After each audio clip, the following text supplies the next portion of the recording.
We begin with breaking news from Newfoundland, a major announcement from Premier Andrew Furey. At a news conference in St. John's, Furey, the province's 14th premier, said he is resigning. Here's the announcement from the Liberal leader who has served in the province's top job for 4.5 years.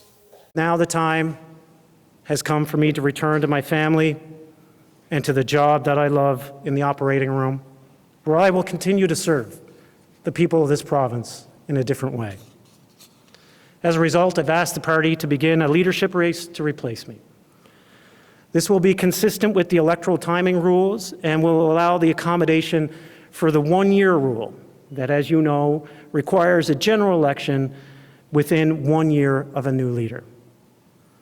I felt it was important to you, the people of the province, and to my constituents that I not run only to leave months later, triggering yet another expensive general election. With more on Furey's resignation, we're joined by the CBC's Heather Gillis in St. John. So Heather, how much of a surprise is this announcement? A big one. It has blindsided just about everyone, and even politicians who spend a lot of time in the Confederation building, which is where our legislature is.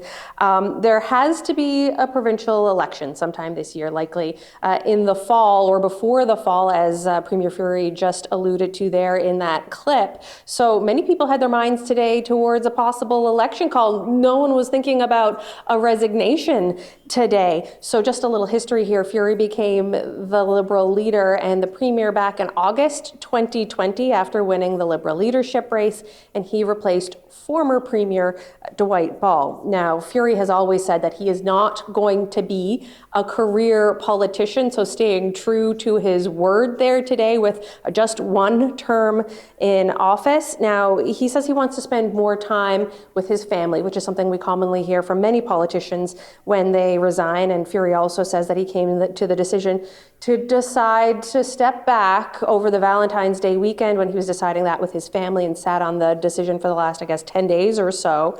As for his legacy, Premier Furey says he wants to be remembered for at the pace which he tackled problems in this province coming to office in 2020, tackling the COVID-19 pandemic, announcing and implementing $25 a day childcare before the federal program came into effect in many places in this country. He says that he's reduced the deficit, grown the population here in the province, come to a historic deal on electricity to right historic wrongs with Quebec. That's the Churchill Falls MOU. That's been a pretty big deal and making a lot of news here in this province.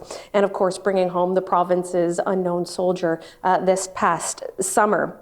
Now, with the timing of the next election, he says it's the right time for him to step aside, even though this province and this country faces a lot of uncertainty with possible tariffs from the United States. One thing is certain is the uncertainty with President Trump. It's not going to be a 4-day thing. It's not going to be a 4-month issue. This is going to be almost a permanent tenure issue.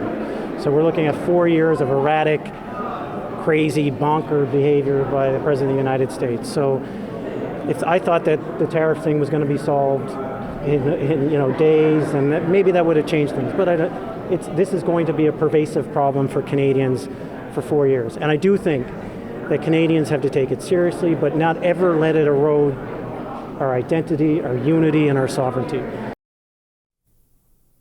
And Heather, he also went on after being asked a couple of questions to call the president cracked and also a maniac.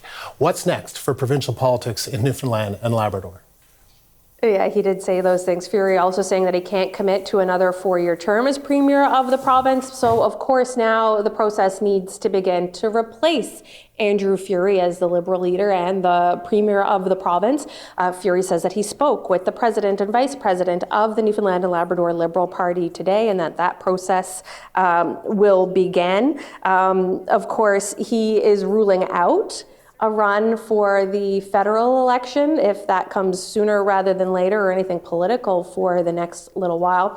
Furey is an orthopedic surgeon, so that is something that he would like to get back to, and has maintained his medical license.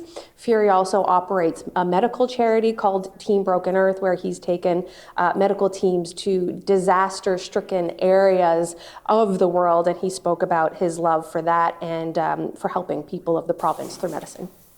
Heather, thank you. The CBC's Heather Gillis live in St. John's.